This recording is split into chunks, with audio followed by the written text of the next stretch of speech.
Olá, boa noite. Hoje é terça-feira, 10 de janeiro de 2023. Confira agora os principais destaques da edição de hoje. Ato em defesa da democracia reúne multidão de estudantes, trabalhadores e movimentos sociais na capital. Governadora Fátima Bezerra marca presença em Fórum dos Governadores em Brasília com o presidente Lula. Saiba as expectativas dos natalenses com o preço do combustível para esse ano. E ao vivo, saiba mais sobre os males da ditadura militar e tudo que envolveu esse regime, que é considerado o mais truculento de toda a história do país. Agora são 6 horas e 30 minutos. TV Notícias está no ar.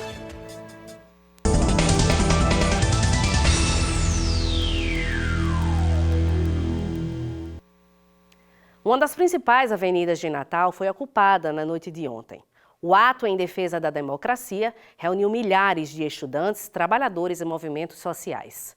Os integrantes cobraram medidas mais duras aos golpistas presos em Brasília após a depredação dos prédios dos 3 poderes. Confira mais informações com o repórter Abner Lima. A Avenida Senador Salgado Filho foi tomada por manifestantes que entoavam gritos como "sem anistia", em referência aos recentes atos terroristas cometidos por apoiadores do ex-presidente Jair Bolsonaro na capital federal. Com seus cartazes e palavras de ordem, os integrantes do protesto pediam punição exemplar aos golpistas presos no último domingo. 2 dos participantes mostravam as diferenças entre os protestos do último domingo e o de segunda-feira. Um a favor da democracia e outro que pedia um golpe de Estado. Os manifestantes se reuniram na lateral do Midway Mall, entre as avenidas Salgado Filho e Nevaldo Rocha, antiga Bernardo Vieira, a partir das 6 da noite e percorreram a avenida até a altura do viaduto 4º Centenário. Devido à grande mobilização, o trânsito na localidade precisou ser desviado pelas equipes da STTU. Não foi registrada nenhuma ocorrência durante a manifestação pelas forças de segurança.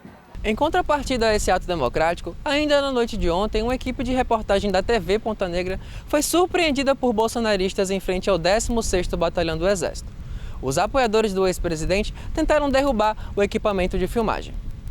As imagens mostram o momento em que 2 bolsonaristas se aproximam e intimidam os 2 profissionais que faziam a cobertura do que restou do acampamento em frente ao 16º Batalhão do Exército. Um deles chega a colocar a mão na câmera querendo impedir o trabalho da imprensa. Pouco tempo depois, a polícia militar chegou no local e dispersou os manifestantes, atendendo o pedido do Supremo Tribunal Federal, que determinou o fim dos acampamentos golpistas. O sistema Ponta Negra de Comunicação afirmou que se solidariza com os profissionais da imprensa que estavam no exercício das suas funções e que diariamente mostram os fatos que acontecem seja no Brasil ou no mundo por meio da missão que é servir o povo potiguar. A TV Universitária repudia veemente qualquer tipo de agressão aos jornalistas que estavam apenas exercendo as suas funções e se solidariza com a jornalista e o cinegrafista citados na matéria. A governadora Fátima Bezerra participou ontem do Fórum dos Governadores que aconteceu em Brasília e foi mediado pelo presidente Lula. A principal pauta do encontro foi soluções para a defesa da democracia no país. Confira mais detalhes na reportagem de Bia Menezes. A reunião ocorreu no Palácio do Planalto, no Distrito Federal, e antecipou a primeira reunião entre todos os governadores e o presidente da República, prevista anteriormente para o fim de janeiro. O governador do Pará, Helder Barbalho, abriu a solenidade. Constatarmos os fatos que estavam a acontecer em Brasília, imediatamente o Fórum de Governadores, a entidade esta que permanentemente debate e discute os assuntos federativos das 27 unidades, de forma extraordinária, reuniu-se para deliberar a respeito dos fatos ocorridos e imediatamente, de maneira uníssona, emitiu manifestação à altura do momento grave que esta capital e que este país e que a democracia e suas instituições viveram.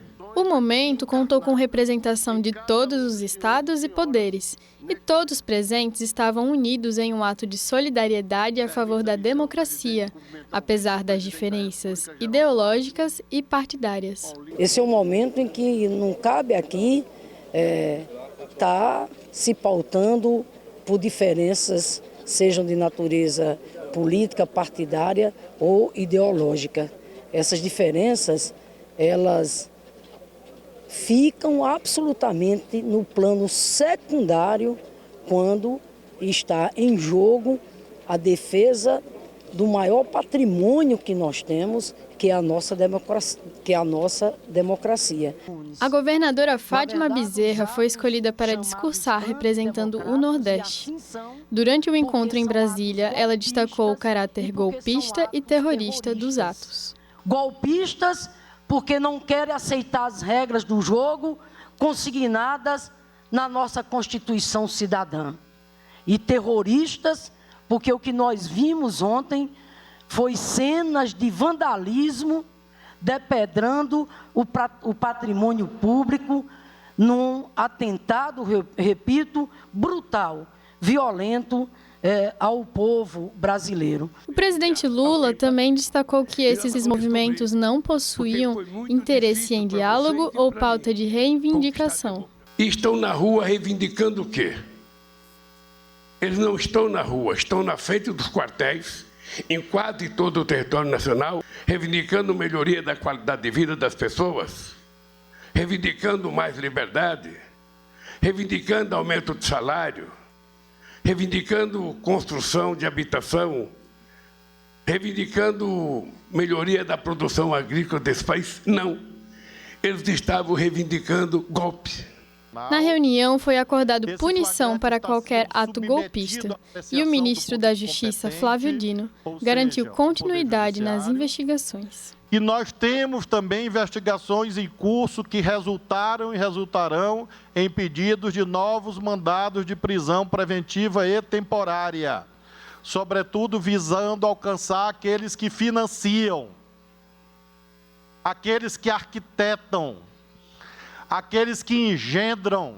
Ao término da reunião, o presidente da República convidou todos os governadores presentes a descer a pé até a sede do STF, finalizando assim a reunião de maneira simbólica. Foi uma reunião de caráter histórico, celebrando aqui, repito, a defesa da democracia nesse diálogo institucional, federativo, com harmonia e com respeito, e todos e todas, absolutamente unidos e unidas em defesa da democracia. E ainda falando sobre os últimos atos golpistas que ocorreram neste final de semana, nós vamos conversar com um cientista social que vai nos explicar por que é tão importante defender a democracia e repudiar a ditadura militar. Boa noite, Laísa. Boa noite, Liciane. Boa noite você que está em casa acompanhando o Jornal TVU Notícias. Pois é, os últimos atos antidemocráticos que aconteceram no último domingo nos faz lembrar um pouco sobre um período que o Brasil viveu, né? O período da ditadura militar. E para comentar sobre esse período, esse capítulo, né, que o nosso Brasil viveu um dia, nós estamos aqui com o professor Emanuel. Boa noite, professor. Seja bem-vindo ao Jornal TVU Notícias. E nós queremos saber por que podemos considerar, né, que esse retorno à ditadura militar não seria saudável para o nosso país, na opinião do senhor? Quando você faz uma avaliação histórica do que aconteceu de 64 até 85, fica muito claro o que é que significa uma ditadura, particularmente uma ditadura militar como aconteceu no Brasil. Vocês que são jornalistas não tinham liberdade para trabalhar, havia censura à imprensa. Os trabalhadores não podiam se organizar, reivindicar melhores salários, fazerem greves, não havia liberdade partidária. Então, ditadura significa exatamente supressão das liberdades. E com a supressão das liberdades, você tem o arbítrio, você tem a truculência como forma de ação do Estado. No Brasil, nós chegamos a uma situação em que muitos morreram, muitos foram torturados, muitos morreram, inclusive, sob tortura. Inclusive, hoje, documentos do governo americano revelam que essas decisões de quem iria morrer sob tortura, muitas vezes passou pelo gabinete do presidente general da época. Então, o que nós estamos vivendo hoje no Brasil é exatamente uma separação entre dois projetos de sociedade. Uma sociedade que quer viver com democracia, com liberdade e com respeito à cidadania, aos direitos e à pluralidade cultural, étnica e de identidade de gênero. E outra é um projeto autoritário, truculento de supressão das liberdades. Ou seja, essas pessoas que estão nos quartéis pedindo intervenção federal, elas, numa ditadura, elas não teriam sequer a possibilidade de reivindicar isso. Elas não têm a ideia do que é que significa uma ditadura. Então, eles estão reivindicando algo que eles não têm a menor noção do que significa porque não conhecem a história brasileira. Professor, no período da ditadura, existiu corrupção? Foi o período de maior número de escândalos de corrupção. O problema é que se criou um mito de que não havia corrupção na época dos generais, dos governos dos generais. Por quê? Porque as coisas não eram apuradas. Então a imprensa não podia funcionar, a justiça estava amordaçada, o parlamento muitas vezes foi dissolvido, deputados eram cassados porque denunciavam a corrupção. Então foi um dos períodos onde houve o maior número de escândalos de corrupção. Porém, nunca nada foi apurado. Esse é um exemplo típico do que significa uma ditadura.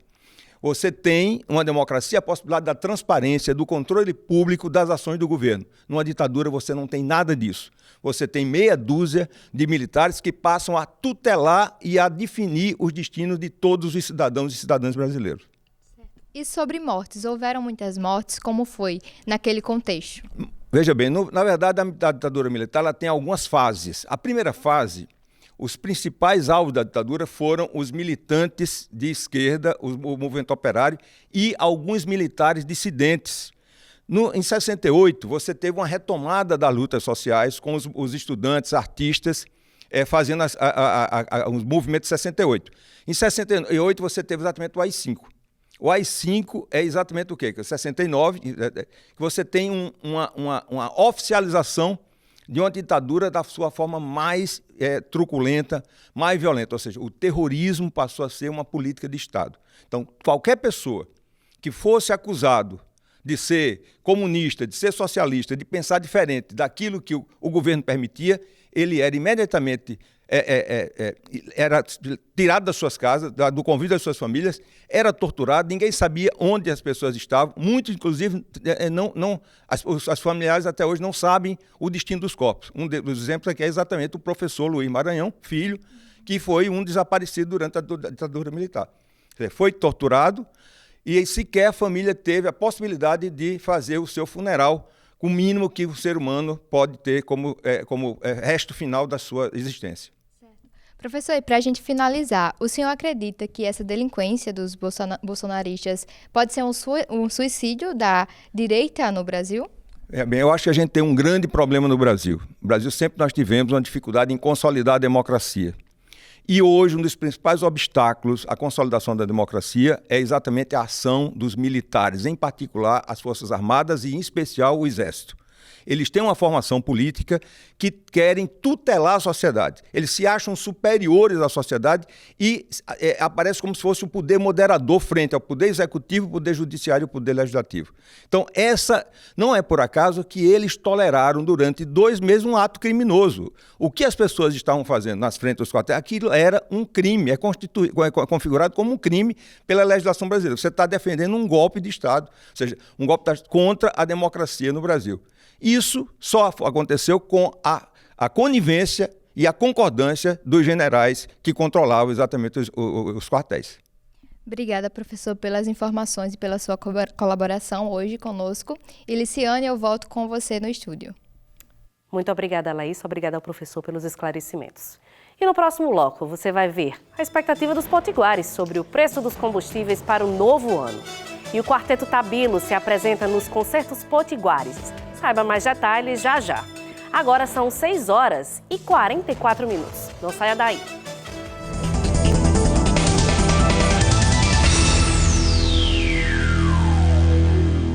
Estamos de volta. E a mudança no governo federal vem gerando expectativa dos brasileiros a respeito de como será praticado os preços dos combustíveis em 2023. Recentemente, o novo presidente da Petrobras, o Jean Paul Prats, defendeu a mudança da atual política de preços. O repórter Abner Lima ouviu um especialista e os motoristas de Natal para saber o que eles acham dessa mudança. Confira na reportagem. Ano novo, vida nova. Para alguns, isso até pode ser verdade. Mas para a maioria dos brasileiros, tem uma preocupação que nunca passa.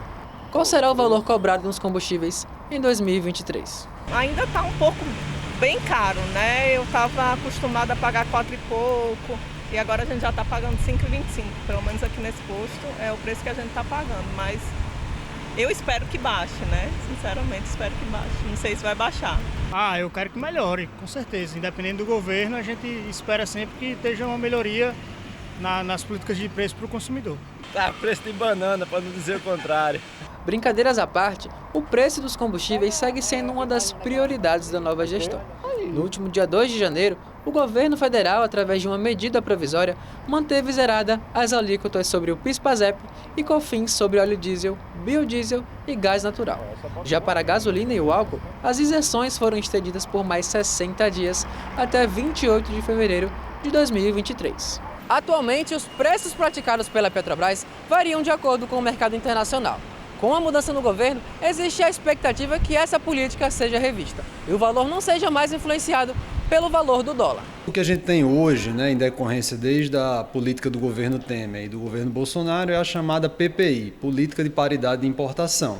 Nada mais é essa política de que atrelar o preço dos combustíveis no mercado nacional à prática do mercado internacional. Então você leva em consideração essa cotação externa e a variação da taxa de câmbio.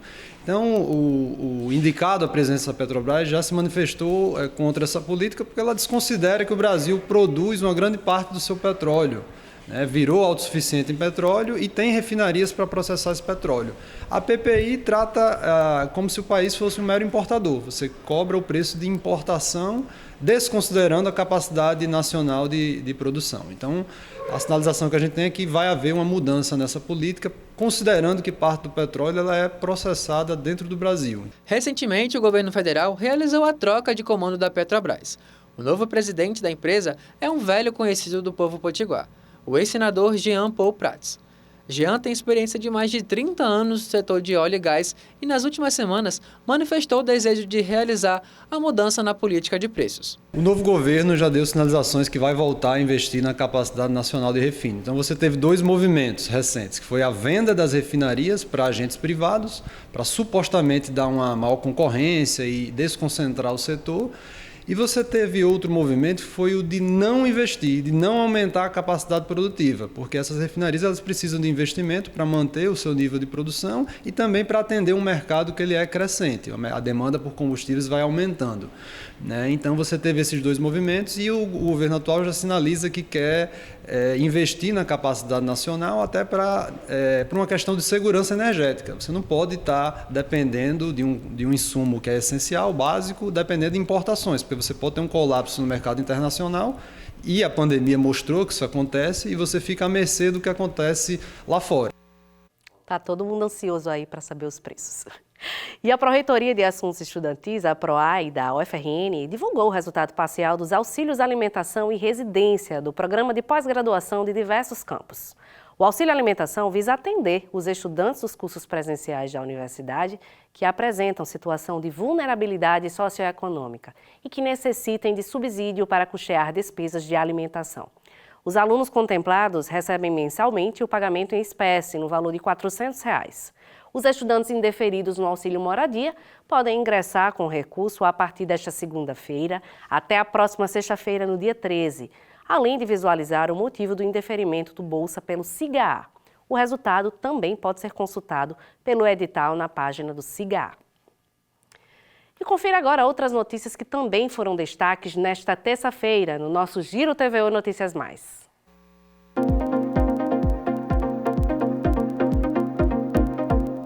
O Índice Nacional de Preços ao Consumidor Amplo, IPCA, indicador considerado a inflação oficial do Brasil, acelerou para 0,62% em dezembro, acima da alta de 0,41% em novembro. Com isso, o país fechou o ano com inflação acumulada de 5,79%, acima da meta definida pelo governo federal, segundo dados divulgados nesta terça-feira pelo IBGE. Este foi o 4º ano seguido em que o país fechou o ano com alta de preços superior à meta estabelecida pelo Conselho Monetário Nacional. A meta do ano passado era 3,5%, com teto de 5%. Embora tenha estourado o teto da meta, ficou bem abaixo do registrado em 2021, quando ficou em 10%. De acordo com o IBGE, dos 9 grupos de produtos e serviços pesquisados, 7 tiveram alta no ano, 6 deles acima do índice geral. Transportes e comunicação foram os únicos com deflação no ano. O grupo que teve a maior alta de preços no ano foi o de vestuário. O maior impacto sobre a inflação do ano de 2022 partiu do grupo de alimentação, respondendo por 2,41% do indicador.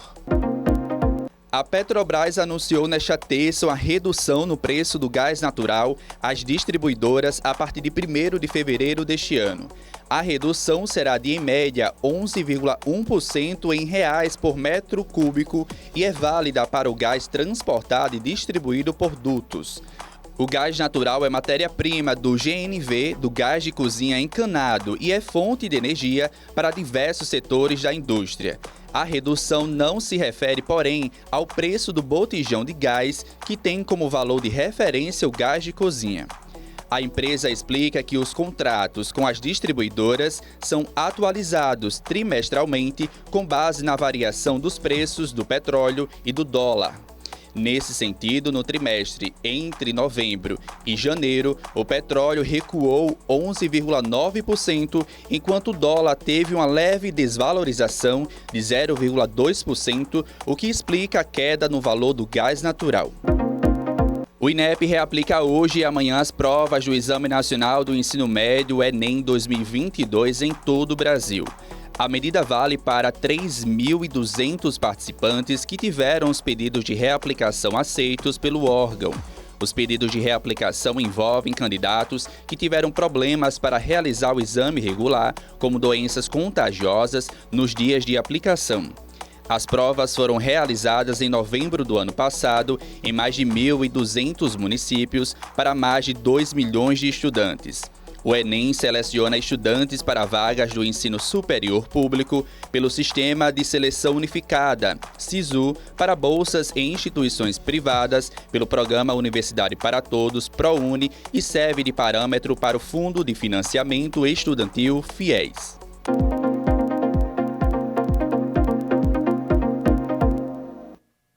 E um filhote de peixe-boi foi encontrado encalhado no litoral sul do estado. O animal marinho está sob os cuidados do Projeto Cetáceos, da Costa Branca, da Universidade do Estado do Rio Grande do Norte. Veja os detalhes na reportagem de Alan Vinícius. O resgate aconteceu no último domingo e foi feito por uma equipe do Projeto Cetáceos, da Costa Branca, da Universidade do Estado do Rio Grande do Norte, a UFRN. As imagens foram divulgadas hoje pelos pesquisadores.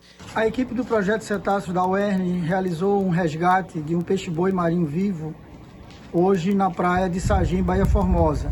É uma fêmea com poucos dias de nascido, ainda está com cordão umbilical, tem cerca de 1,34 m. A equipe fez o resgate e trouxe para a base natal para realizar a estabilização do animal.